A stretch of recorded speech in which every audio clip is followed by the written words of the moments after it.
students, let's study the among the five kingdom classification. We have already discussed about the kingdom Monera, Protista and Fungi.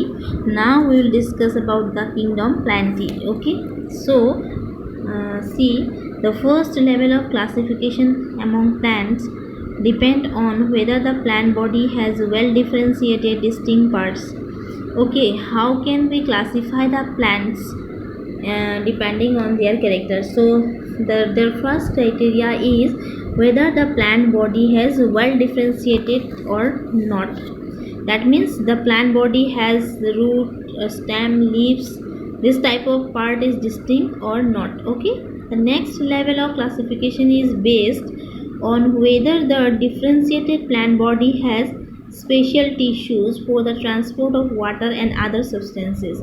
Okay, that means vascular tissue, whether the vascular tissue is present in the plant or not. Okay, so further classification looks at the ability to bear seeds and whether the seeds are enclosed within fruits. That means first we see whether the plant body is differentiated into root, leaf and stem. Secondly, we see whether the plant body has special tissue like xylem and phloem. Then in the next level we see if all this presence, then whether the plant bears seeds or whether the seeds enclose within the fruits. Okay, depending on that criteria we will classify the plant kingdom. So see here, first Thallophyta. Plants that do not have well differentiated body design fall in this group. Understood? That means in this group the plant body is not divided into root, leaf and stem. Okay, so the plants in this group are commonly called algae. So algae are included in this group. These plants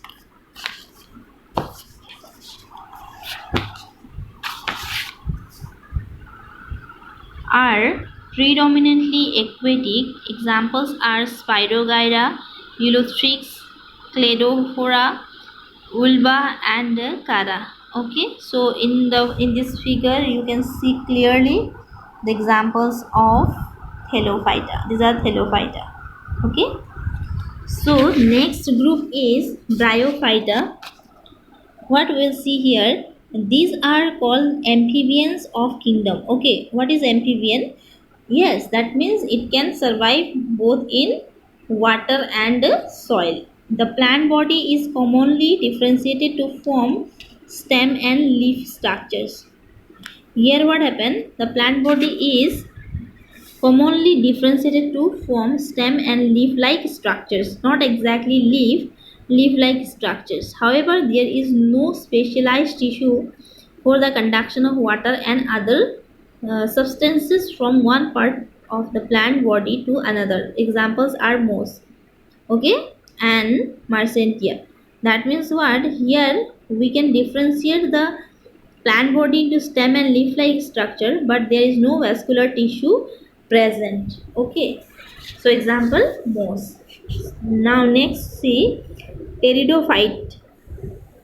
So in this group the plant body is differentiated into root, stem and leaves. Now in this group plant body is differentiated into root, leaves and stem. Okay, and has specialized tissue for the conduction of water. Here what happened, here roots, leaf and stems differentiated parts are present, vascular tissue is also present and other substances from one part of the other part of the plant body. Okay, some examples are Marsillia, ferns and horse tails.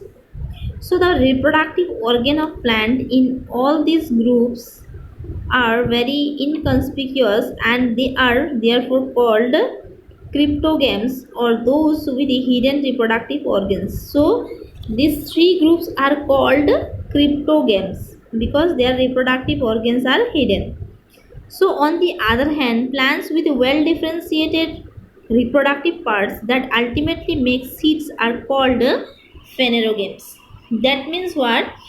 In case of Thallophyta, in case of Bryophyta and Pteridophyta, there is no seed formation takes place. Okay, so these three groups are included in cryptogams, and the organisms and the plant groups which can produce seeds are enclosed in the group phanerogames. So seeds are the result of sexual reproduction process. They consist of the embryo along with stored food, which assist for the initial growth of the embryo during germination. So this group is further classified based on whether the seeds are naked or enclosed in fruits, giving us two groups, gymnosperms and angiosperms. That means what? क्या समझ में आया? जो भी seed beer नहीं करेंगे plants, उनको Thallophyta, bryophyta और टेलेडोफाइटा में डिवाइड किया गया है, ठीक है। और बाकी जो प्लांट्स हैं वो क्या सीड प्रोड्यूस करेंगे, तो उसे हम क्या करेंगे, फेनेरोगेम्स में रखेंगे। और फेनेरोगेम्स में हम क्या करेंगे, वहाँ पर भी हमें डिवीजन मिलेगा बेस्ड ऑन जो सीड्स बनेगा वो नेकेड होगा या फिर एनक्लोज्ड होगा इन फ्रूट्स में, फ्रूट्स के अंदर होगा या फिर नेकेड सीड होगा। So depending on that, again organisms are divided into gymnosperms and angiosperms. So this term gymnosperms, this term is derived from two Greek words. Gymno means naked and sperma means the seed.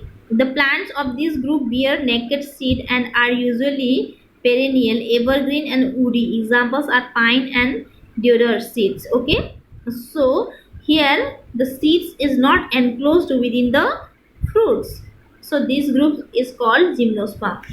And the last group, that is angiosperms. The word is made from two Greek words. Angio means covered and sperma means seed. Okay, underline it.